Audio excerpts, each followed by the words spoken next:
Nothing about this book has been easy. Nothing. Not the story, not the cover, not the release with COVID. Nothing about this book was easy. The hours of writing, the hours of editing, the hours of thinking and planning to have those thoughts and plans fall through. The cries of frustration or of joy, the celebration and the setbacks. The book has been, in every sense of the phrase, a labour of love. Yet here we are at the launch after 2 years of toiling, torture and triumph. I'm here. The day is finally here and the book is finally here. Woo! Yay! I am so happy to look out and see faces of people who not only contributed to making the story and the book the best that it is and what it is, but also who wanted to stand by and celebrate with me. So thank you so much for being here. To those who saw the work that I put in, the passion that I sowed into this project and the ones to come. So from the most sincere and deepest part of my heart, thank you very, very much for being here in person, as difficult as it is and has been with all of the restrictions after 2 years of work. When I decided to start writing and continue writing as I moved through my life, I had some choices to make. Self-publish or search for a book deal. Add Christian flavour to my stories or not, to sow money that I didn't really have, and to see the book succeed or fail. All those choices, and the smaller ones as well that I made along the way, have led me to here, to Kidnapped Entanglement, to where it is. It led my family and friends to go crazy, hearing about all of the drama or changes, and it led me to realising who I am and what I want to achieve during my life. I'm so grateful to Samantha and her incredible team for taking this journey with me. My mountains of emails, my changes, even the very small, my perfectionist details, and seeing my vision and choosing to go along that vision with me. I learned a lot, so very much, during this publishing, so I would be forever grateful and forever in debt for that, and I really appreciate that. I'm also really grateful, like I said before, to my family and friends who had to hear about my book over and over, day after day, minute after minute. Even as their eyes might have glazed over, they still stood there and listened to me, so much appreciated. Thank you for allowing me and my passion and my story to be processed out loud.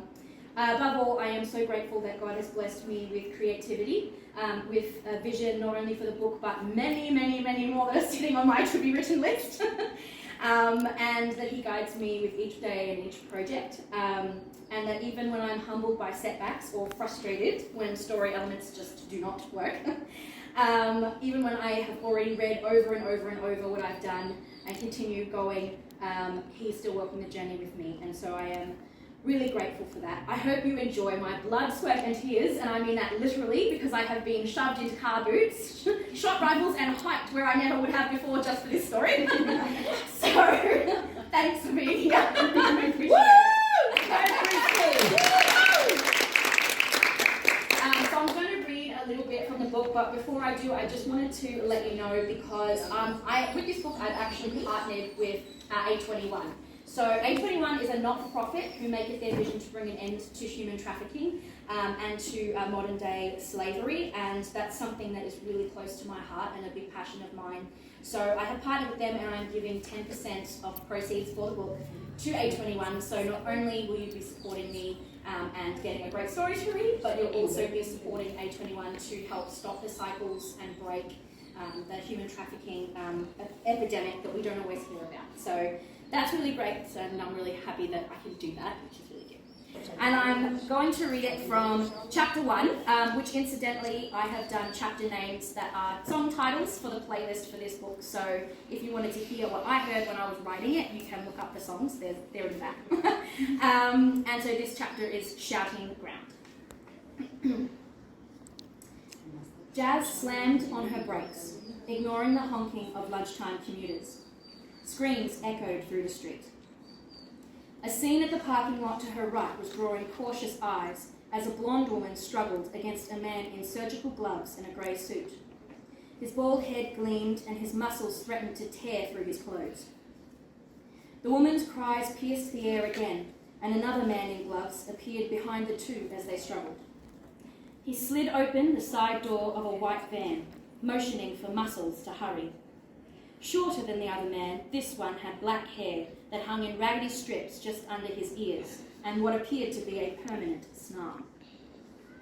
Jazz changed course and pulled up as close to the van as she dared. She slammed into park and yanked open her door. Leaving the keys in the ignition, Jazz launched out of the car and sprinted forward. "Hey!" she screamed, pushing through the deafening pulse of her heartbeat. The movement startled Muscles, and he glanced in the direction of the shout. The distraction loosened his grip on the flailing woman, and she pushed out of his arms. Jazz scanned the area, but with nobody else in sight, she allowed a curse to escape as she checked for the proximity of the other assailant. These men were strong. Hopefully, her years of self-defense drills would flood her muscle memory if it came to that. Use their strength against them and your agility as an advantage. She'd heard that advice over and over. Muscles quickly reached out for the blonde woman again, regaining his hold. He pushed her closer to the open van, but the resolve in her thin frame wasn't giving in so easily. The second man's position was revealed as hands pulled Jazz's waist backwards with a sharp tug. Air was pushed out of her lungs, and she gasped for breath as she bucked against the man's body. Brown curls splayed over her face, but she was unable to push them away as the two continued their struggle. She shifted her weight, but she wasn't in an optimal position to break his hold. With her arms pinned at her sides, he continued to crush her body tighter. Sweat pooled behind her on her camouflage patterned t-shirt as the heat mixed with adrenaline, spreading through her body and down to her fingertips. Jazz flicked her legs in all directions, attempting to shift them off balance. A hard metal object thumped against her waist as she struggled. He had a weapon. As she was pulled further, fear replaced the surge of adrenaline. With her shift, he took advantage and they levelled off, in time for Jazz to watch helplessly as a rag was shoved over the blonde woman's face. She had failed.